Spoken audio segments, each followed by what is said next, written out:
नमस्कार, मैं राहुल कठेरिया। कांग्रेस पार्टी के वरिष्ठ नेता और कल्की धाम के पीठाधीश्वर आचार्य प्रमोद कृष्णम जी को कांग्रेस पार्टी ने 6 साल के लिए निष्कासित कर दिया है। आचार्य प्रमोद कृष्णम कांग्रेस पार्टी से छात्र जीवन से जुड़े रहे हैं, कांग्रेस के विभिन्न पदों पर रहे हैं, एक वक्त में कांग्रेस के स्टार प्रचारक भी रहे हैं और प्रियंका गांधी जी के काफी करीबी लोगों में शामिल रहे हैं।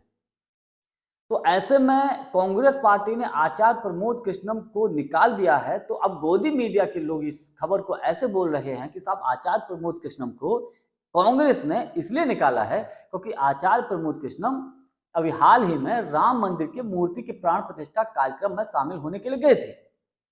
इसके अलावा जब सोनिया गांधी जी ने और खड़गे साहब ने राम मंदिर की मूर्ति के प्राण प्रतिष्ठा कार्यक्रम में जाने से मना कर दिया, तो उन्होंने यानी कि आचार्य प्रमोद कृष्णम साहब ने इसका विरोध किया था। इसलिए कांग्रेस पार्टी ने आचार्य प्रमोद कृष्णम को पार्टी से निकाल दिया, जबकि सच्चाई इससे बिल्कुल उलट है। आचार्य प्रमोद कृष्णम के जाने से कांग्रेस को कितना नुकसान हो सकता है या हकीकत क्या है आचार्य प्रमोद कृष्णम जी के बारे में, इसके बारे में मैं और विस्तार से बात करूंगा। लेकिन उससे पहले आपसे रिक्वेस्ट, हमारे चैनल को सब्सक्राइब जरूर कर दीजिए और घंटी के बटन को जरूर दबा दीजिए। देखिए, आचार्य प्रमोद कृष्णम साहब जो है कांग्रेस के वरिष्ठ नेता रहे हैं, इसमें कोई दो राय नहीं। कांग्रेस के स्टार प्रचारक विभिन्न पदों पर रहे, इसमें कोई दो राय नहीं। प्रियंका गांधी जी के भी काफी करीबी लोगों में शामिल रहे हैं, इसमें भी कोई दो राय नहीं। लेकिन आचार्य प्रमोद कृष्णम पिछले कुछ महीनों से उनके जो बयान हैं वो ऐसे थे जो कहीं ना कहीं भारतीय जनता पार्टी की तरफ उनका झुकाव साबित हो रहा था।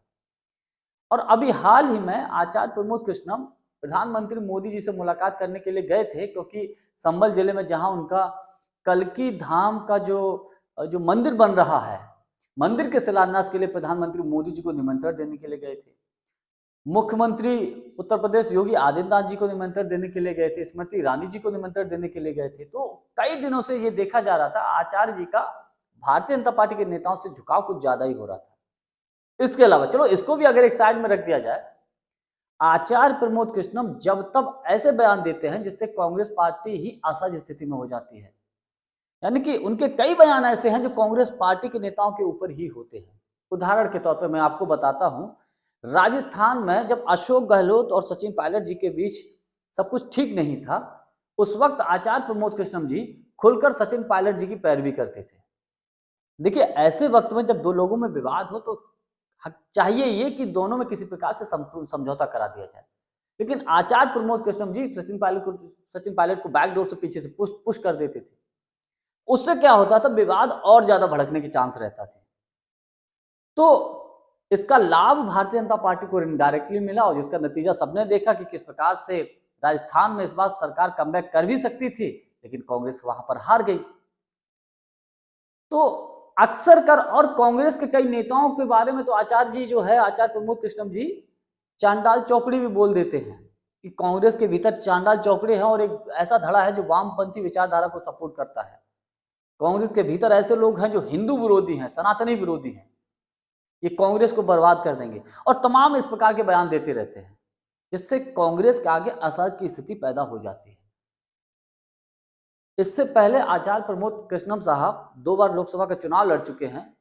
संभल जिले से भी लड़ चुके हैं 14 में, और 19 में लखनऊ के लोकसभा का चुनाव लड़ चुके हैं और दोनों जगह से हार गए। राजनीतिक तौर पर माने आचार्य प्रमोद कृष्णम जी का कोई इतना बड़ा कोई जनाधार नहीं है जिससे ये कहें कि आचार्य प्रमोद कृष्णम के जाने से कांग्रेस को कोई बड़ा नुकसान होगा।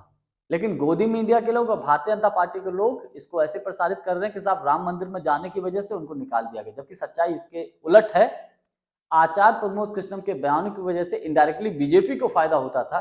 कुछ लोग तो ये बोलते हैं, राजनीतिक विश्लेषक और कई राजनीतिक लोग दबी जबान से, मैं इसकी पुष्टि नहीं करता, लेकिन ऐसे लोग बोलते हैं अंदर खाने कि आचार्य प्रमोद कृष्णम थे तो कांग्रेस में, लेकिन वो काम बीजेपी का अंदर खाने करते थे।